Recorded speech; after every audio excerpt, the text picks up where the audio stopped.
এবার নোয়াখালীর বন্যার খবর নিয়ে যোগ দিচ্ছেন সহকর্মী রিফাত মির্জা। রিফাত, বন্যা কবলিত এলাকার আজকের পরিস্থিতি কেমন দেখছেন এবং উদ্ধার কার্যক্রম ও ত্রাণ তৎপরতার সম্পর্কে আমাদের কিছু জানান।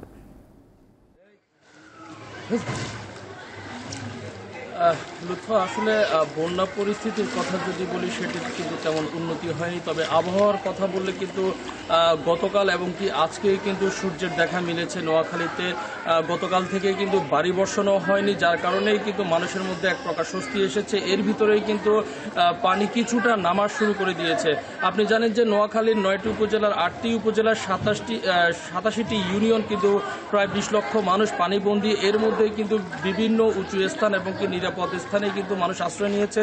তবে এখানে স্বেচ্ছাসেবী সংগঠন বা জেলা প্রশাসনের পক্ষ থেকে যে ত্রাণগুলো দেওয়া হচ্ছে আসলে সেটি কিন্তু অপ্রতুল, সেটি আসলে হচ্ছে না। বিভিন্ন অঞ্চলে আমরা এখন যেখানে দাঁড়িয়ে আছি এটি হচ্ছে নোয়াখালীর বেগমগঞ্জের আমানতপুর সরকারি প্রাথমিক বিদ্যালয়। এখানে কিন্তু প্রায় 4 দিন মতো আশ্রয় নিলেও কিন্তু অনেক ত্রাণ এসে পৌঁছায় নাই। তো সেই ক্ষেত্রে কিন্তু বিভিন্ন যে মফস্বল এলাকাগুলো আছে সেখানে কিন্তু ত্রাণের কার্যক্রম একদমই পৌঁছায়নি। হয়তো বা রাস্তার পাশে বা বিভিন্ন বাজার এলাকাগুলোতে কিন্তু ত্রাণগুলো যাচ্ছে। তার পাশাপাশি আমি যদি আপনাকে বলি, নোয়াখালীর প্রায় 20 লক্ষ মানুষ স্থায়ী যে বসবাস আছে সেটি ছেড়ে কিন্তু নিরাপদ আশ্রয়ের জন্য বিভিন্ন প্রাথমিক বিদ্যালয়, বিভিন্ন স্কুলে কিন্তু আশ্রয় নিয়েছেন। তবে এখন পর্যন্ত পানি তেমন নামেনি। আমরা বিগত দিনে দেখেছি যে আসলে অনেকটাই পানি নেমে যায়, কিন্তু এখন পর্যন্ত গতকাল থেকে এই পর্যন্ত কিন্তু 3.5 থেকে 4 ইঞ্চি পানি নেমেছে। তো সব কিছুতে বলা যায় যে আসলে উদ্ধার তৎপরতাও চলছে, তার পাশাপাশি ত্রাণ বিতরণও চলছে।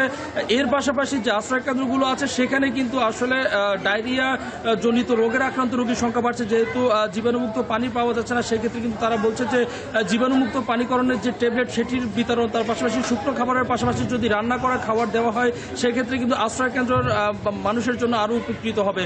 তো এই ছিল নোয়াখালীর বেগমগঞ্জ থেকে আমার কাছে সর্বশেষ তথ্য।